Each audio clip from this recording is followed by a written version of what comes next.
This is episode 50, and today's topic is Tokyo Trash Talk, sorting and separating for success.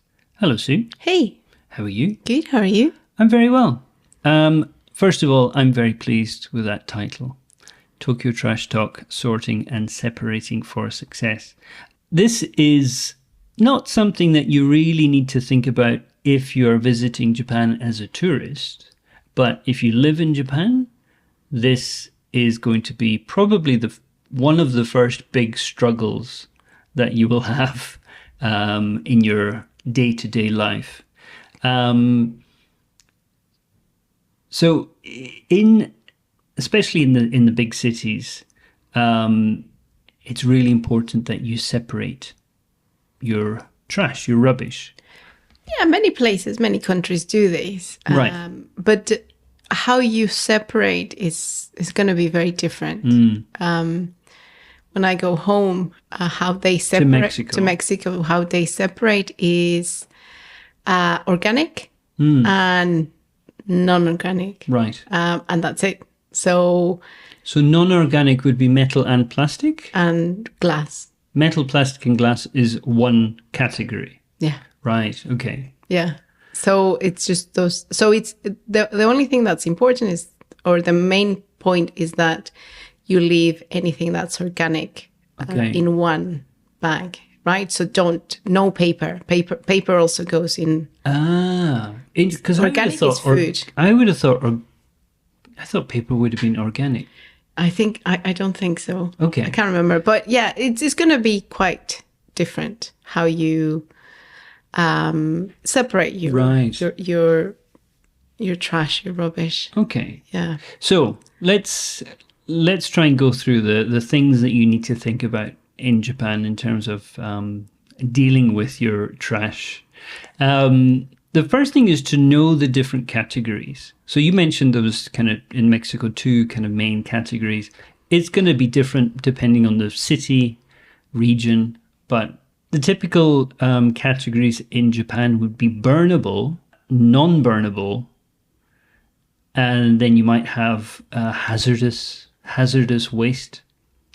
So burnable would be your organic things. That would also include paper, and basically anything that's going to burn without producing some horrible poisonous fumes.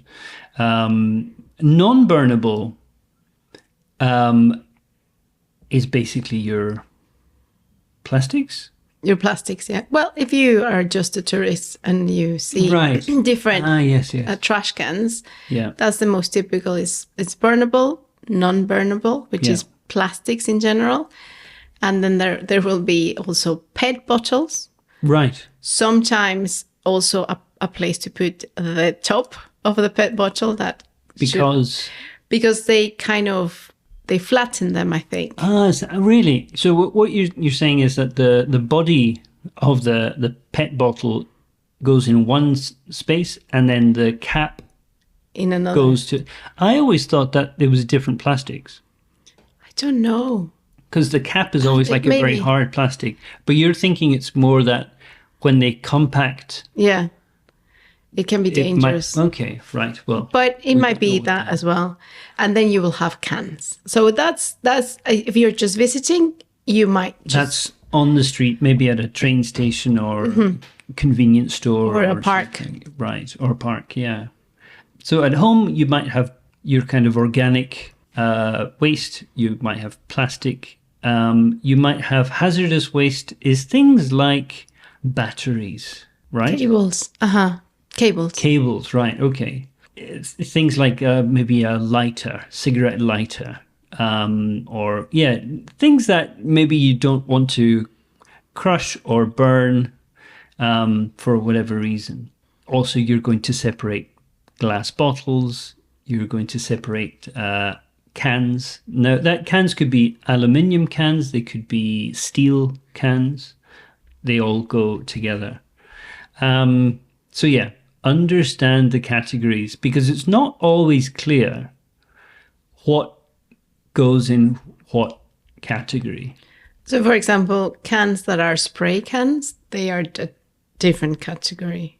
Right, yes. So even though it's a metal can, it doesn't go in the same space as your soda cans or your, cans tuna of cans, tuna. Yeah. So yeah, understand the categories. Your local city or your city will give you a guide. They will give you a guide. They will give you a calendar to tell you what goes out when. We'll come to that in a moment.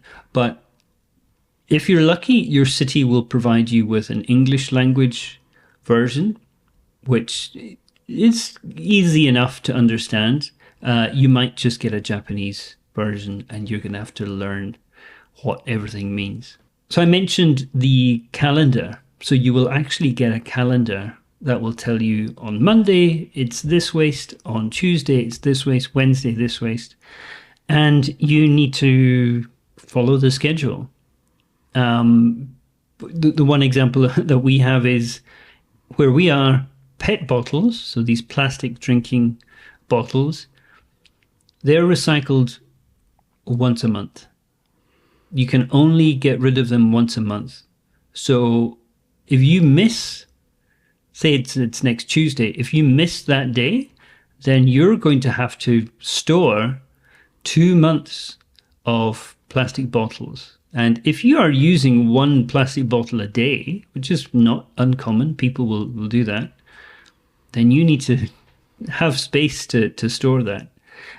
So yeah, learn the schedule, put it in your diary, or just get into a habit of checking every day. And also, there's a place where you have to put your rubbish, your trash. So this has to come out that morning. Sometimes you can leave it the night before, but not always. It depends where you can put it, because the trucks will go through certain streets, but not to the little streets. If you live in a very little street, right, you'll have to go out to the corner, and you'll have a designated space where you can put on the street where you can put your trash. Yeah. A friend of mine, she kind of going to university, there was another place that was more handy for her commute, let's say.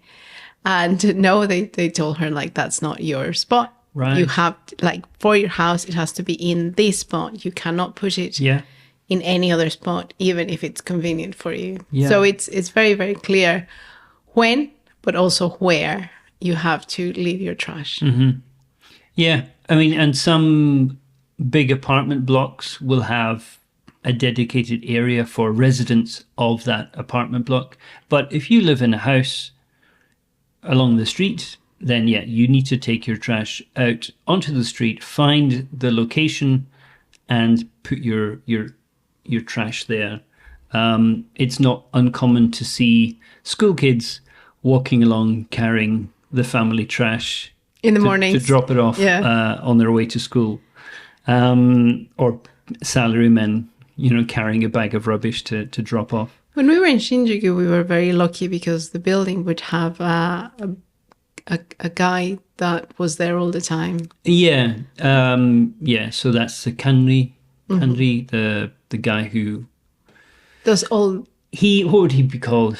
It's not the janitor.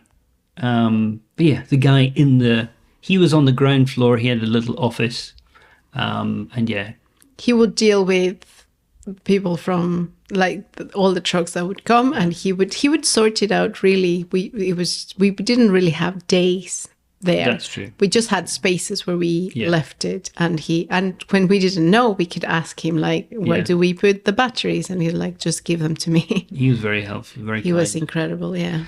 The other thing is to be organized in your apartment. So, like I said, if something is collected once a month, you need to think about where are you keeping that trash for a month. Because for me in Scotland, we put our rubbish outside. So we would have a small bin, trash can inside the house.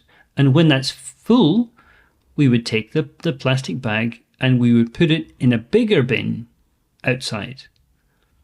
And then, and then usually once a week or maybe once every 2 weeks, a truck comes and empties the big bin.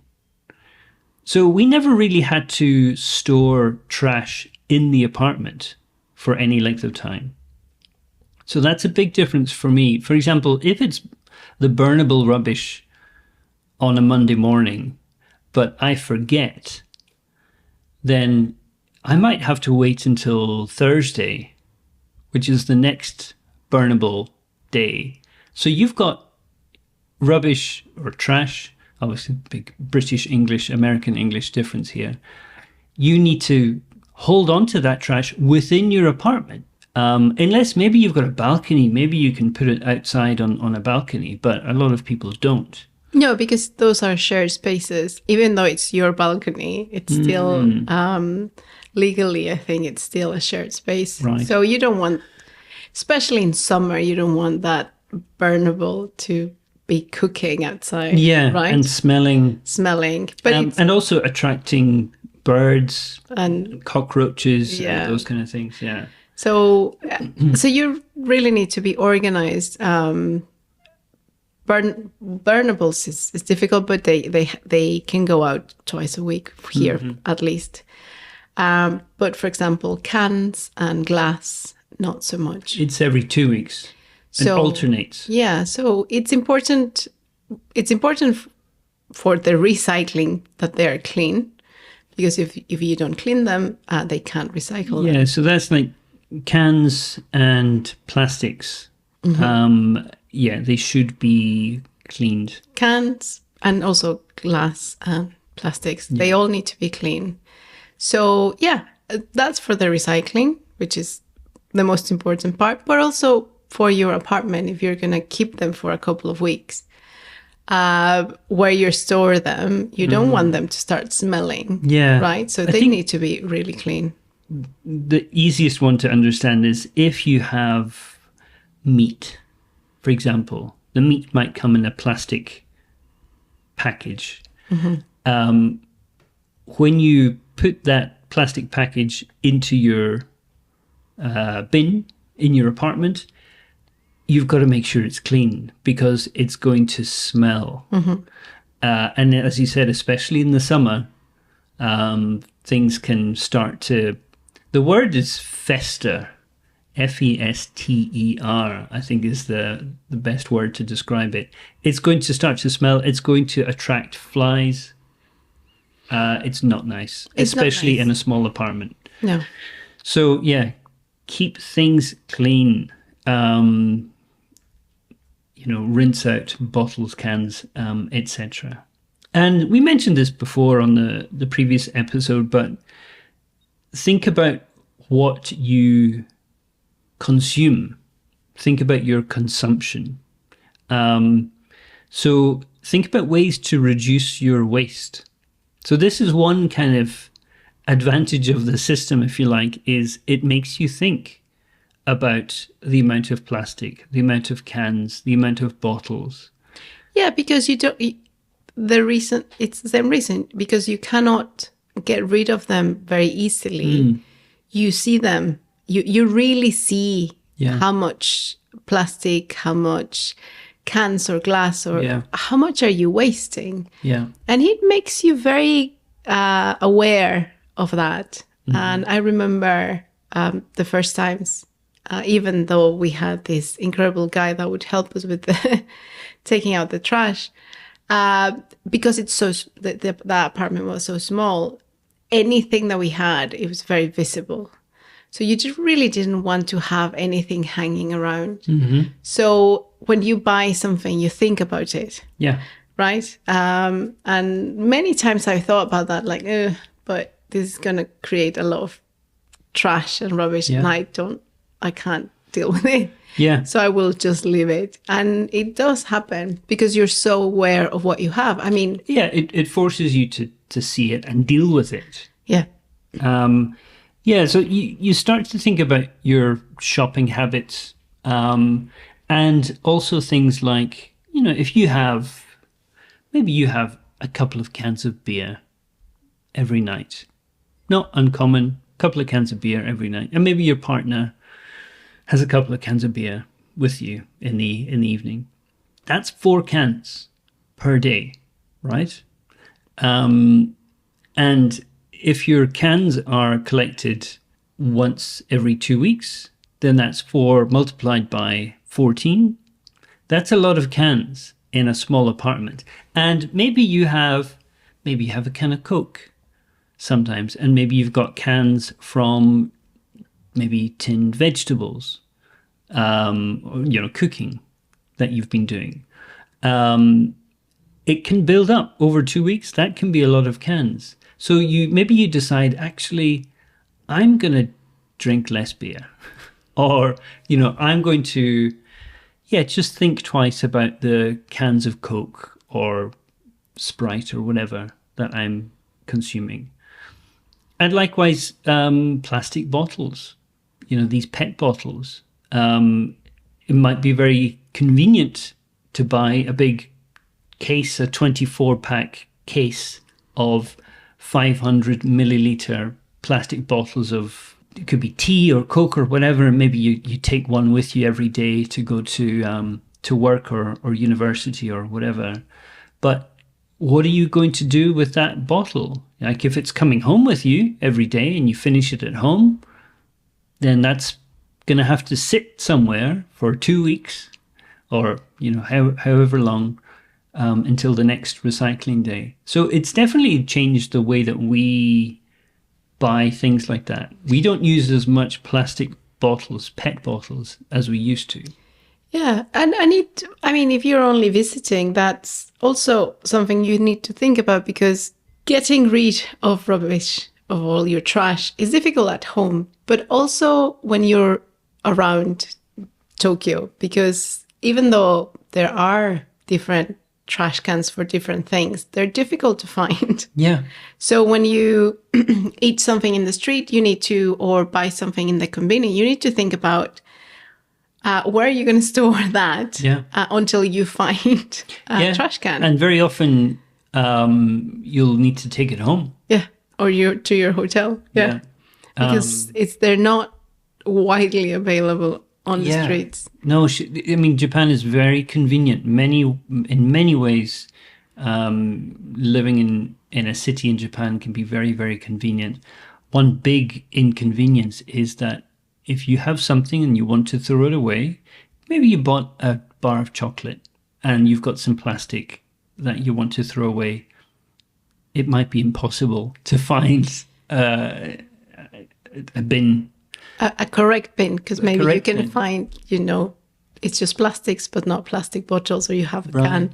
It's you need to think about that as well. Yeah. So a lot to think about, and a complicated issue, a surprisingly complicated issue. And that's a wrap for today's episode of the English with Colin podcast. I hope you enjoyed listening to the conversation and found it helpful in your language learning journey. Remember, the key to mastering a language is regular practice. So make sure you listen to our podcast regularly and keep honing your listening skills. We appreciate your support and feedback. So if you have any comments, questions, or suggestions for future topics, please don't hesitate to get in touch with us. You can find our contact information in the show notes. Thank you for listening, and I look forward to joining you again next time for another conversation in English. Until then, keep practicing and take care.